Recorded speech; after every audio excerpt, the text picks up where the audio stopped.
My father taught me that the first rule of improv is you never say no. I've been a theater nerd since childhood. It's in my blood. My father was an acting coach who soaked me in dramatic theory from infancy. He wanted me to be everything he wasn't. A star, an actor. It didn't really work out that way, but to this day, I love theater in all of its forms. For the longest time, my favorite form was improv. Everyone knows what improv is, even if you think you don't. It's a form of comedy where the performers make the scene up as they go along. They improvise. You see it all the time on late-night TV, occasionally on scripted television, and even in movies. Improv is great. It hones your sense of humor and comedic timing, it boosts self-confidence, it teaches you to think quickly, react effectively, and find solutions, not just on stage, but in real life. When I was 12, I joined a community improv group. I was the youngest member by far. Half of them were over 30, at least a third were over 40. I fit in just fine, though. Theater is beautiful that way. Age doesn't matter, just your willingness to do what needs to be done. We were all willing, except for Jeff. Everybody knows a Jeff. Your Jeff might be named Chris or Claire or Caitlin or Tucker or something else entirely. It doesn't matter. You still know him. Jeff is an expert. Jeff is superior. Jeff always knows the best way to do things, and woe onto you if you dare to defy him. Jeff knew everything about improv. Jeff was the best performer and the best director, because Jeff spent 20 years in New York City performing with the world's preeminent theater companies. Jeff was a dramatic genius, and he made sure we all knew it. Jeff did his best to control our meetings. He tried to set every scenario. He constantly interrupted scenes to criticize technique, delivery, and timing. He loved telling everyone that they were doing things wrong. This was a problem because the second rule of improv is there are no mistakes, only opportunities. But Jeff never saw opportunities. He only saw mistakes. It wasn't just the improv group. It was everything. I heard him after meetings sometimes complaining to other members. My hours got cut. Well, Jeff, I can't make any promises, but I own a business and... I can't. It won't help. It's me. All me. I always fuck up. The only consolation is I haven't fucked up in front of any of you. This was up for debate, giving his penchant for arrogant tyranny, but I figured this wasn't the time to correct him. Another time, he lamented the state of his marriage. I know I'm not doing anything right, but I try. I pull all the weight, and it still isn't right. I know a therapist. It's through my church, but she's sliding scale, and between you and me, she isn't too religious. Jeff's lip curled. Charlotte doesn't believe in therapy. For your own peace of mind, maybe you could go alone. Me? I'm already doing all the work. I'm not doing hers too. I mean, talk about mistakes. He even complained about his kids. I know Mitchell's on drugs no matter what he says. And who can blame him? If I had his condition, I'd kill myself. That'd be the kindest thing. Jeff, I'm sorry, but that's an awful thing to say. Jeff continued obliviously. Andrea's flunking out. I knew she would. She's got brains, but no sense. She'll be knocked up before junior year, nursing some creep's baby while she's leeching off me. Emily's the only one worth anything, but that'll change. She's only 11. Plenty of time to go off the rails. He heaved a tragic sigh. I don't know. These kids were all mistakes. Now, the group leader was an old-school fanatic named Ben.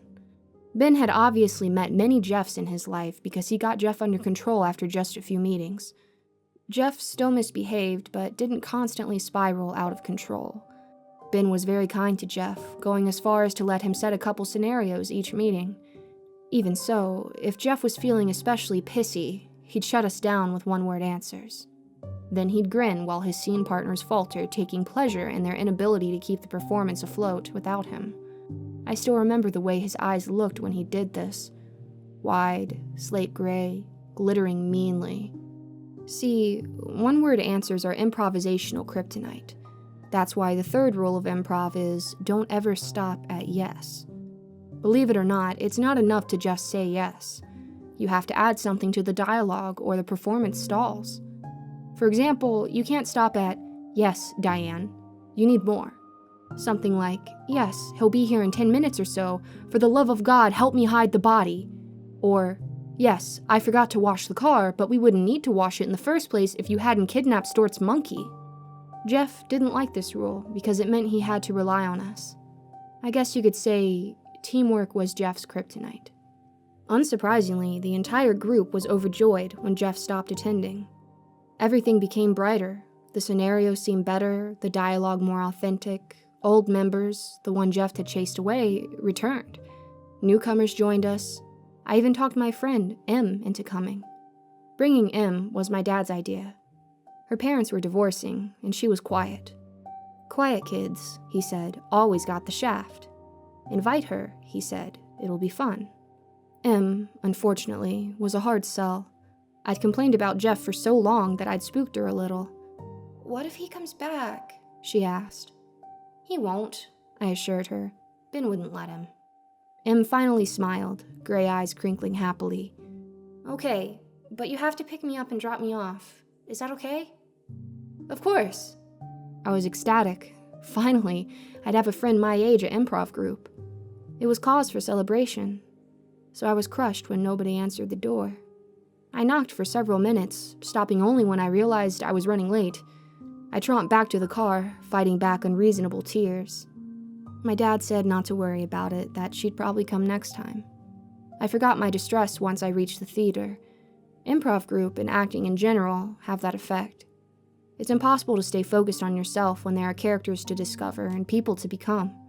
Halfway through the meeting, right in the middle of my scene, the door creaked open, and Jeff walked in. The silence was suffocating. Dust motes danced and shadows crashed against the spotlights, bisecting the auditorium, half dark, half light. Ben cleared his throat. Hi, Jeff.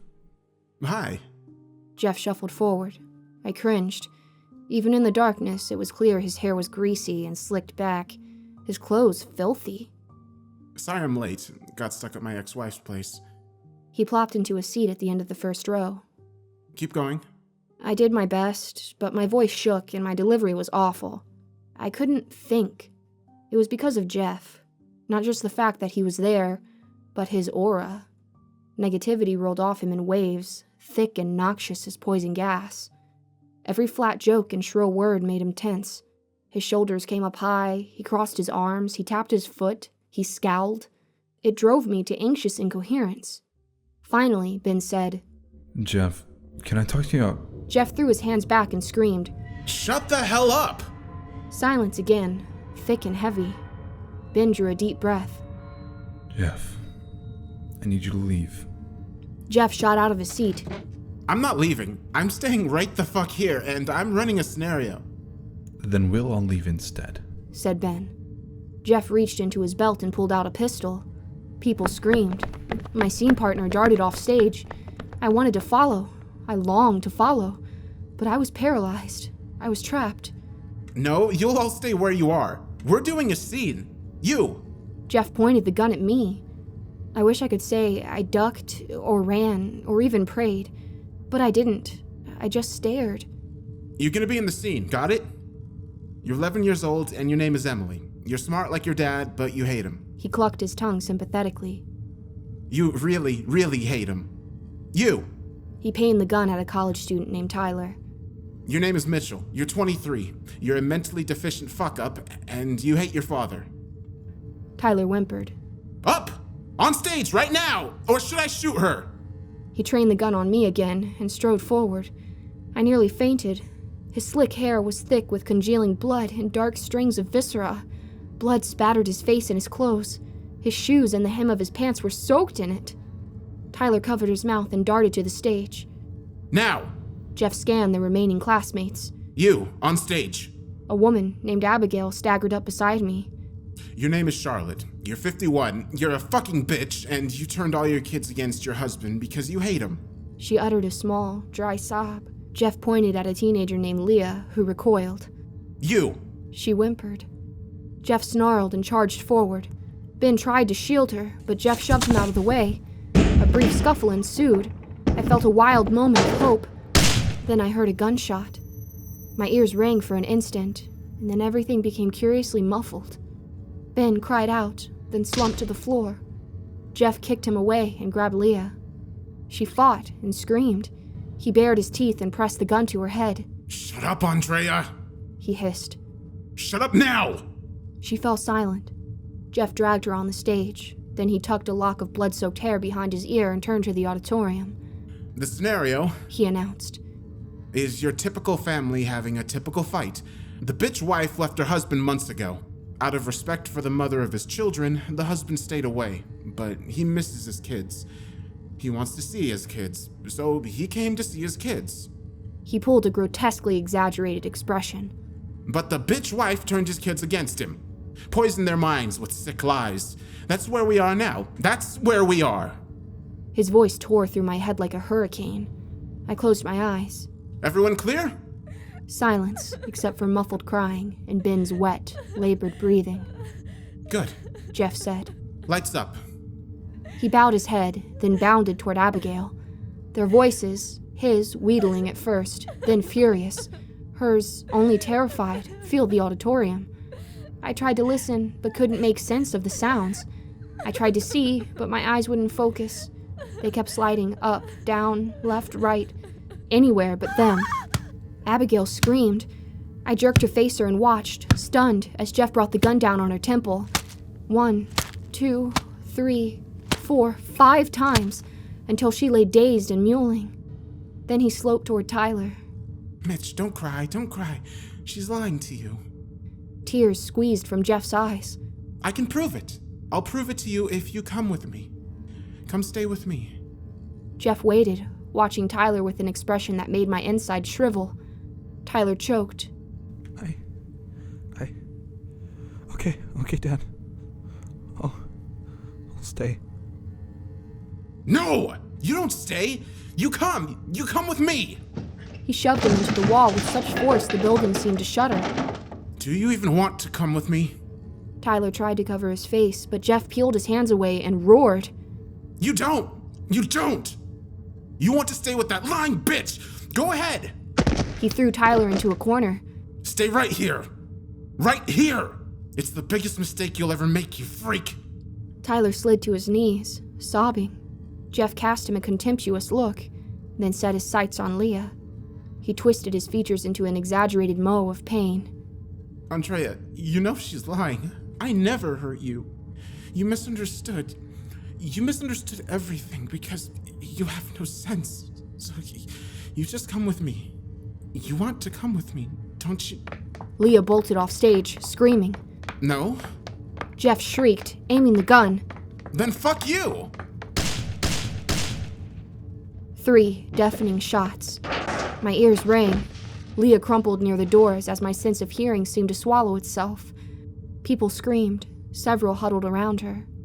Jeff shot into the crowd. No, no, no, no! They dropped to the floor. He stared at them, chest heaving, gray eyes glowing strangely. Then he turned to me. Emily? He tried to smile. Em, you're the best one. My favorite. You know that, right? I couldn't move. I couldn't think. He shuffled forward. You're the best. You know they lie. You want to come live with me, right? You want to come live with Daddy? Something clicked. I could almost feel it, my paralyzed brain lighting up and shifting sluggishly. Yes, I whispered. I cleared my throat. Yes, Dad. He pulled me into a hug and kissed me. Foul, coppery, stuck to my lips. My gorge rose. Thank you, Em. Thank you. You're my favorite. You're always my favorite. Dad. My voice was dry again, papery and thin. Mitch wants to come too. He told me, where Mommy couldn't hear. His lip curled. For a horrifying moment, I thought I'd made a fatal mistake. No, he's a liar, Em. He's a mistake. Yes, he might be a mistake, but he wants to change, and he knows you can help him. Yeah? Jeff asked. I nodded. It's true, isn't it, Mitchell? I glanced over my shoulder. Tyler huddled in the corner, wide-eyed and wet-faced. Desperation threatened to overwhelm me. Right, Mitch? You don't want to be a mistake, do you? To my immense relief, Tyler shook his head. No way. I want to get better. He looked at Jeff and flinched. How do I get better, Dad? Jeff dropped my hand and strode toward Tyler. Tyler instantly recoiled. Jeff slapped him. Man up! Tyler nodded as tears spilled down his cheeks. Sorry, Dad. You know how I am. That's why I need your help, you know? Yeah, I know. He watched Tyler for an agonizing moment. Then he dragged him to his feet. Tyler wailed, and Jeff slapped him again. Shut the fuck up! You want to get better? Yes. Tyler wheezed. Yes, Dad. I want to get better because... Then prove it! Jeff forced him over to Abigail's prone body. Blood sheeted over her face. Unfocused eyes drifted between Jeff and Tyler. Jeff pressed the gun into Tyler's hand. Prove it! He repeated and stepped back. Tyler stared at the gun. Prove it! Dad, he's just a little scared. He makes mistakes. He needs help. You should let me help him. No, he's got to prove himself, Emily. An epiphany dawned. Suddenly, I knew what to say, what to do. But would Tyler understand? He makes mistakes, I repeated. But you made one too. I don't make mistakes! Jeff roared. But you did. You gave Mitchell the gun, didn't you? Tyler spun around, Jeff's face contorted. No! He breathed. Don't you dare. Tyler dared. The bullet tore through Jeff's head and hit the light panel. Sparks exploded across the muslin curtain. I saw a flare and a flicker, and suddenly the curtain was on fire. Everyone converged on the exit. I ran blindly, dimly aware that someone was carrying Leah and the others were supporting Ben. We formed a desperate scrum at the door, barely managing to keep ourselves in check, but we did. The aftermath is still a blur.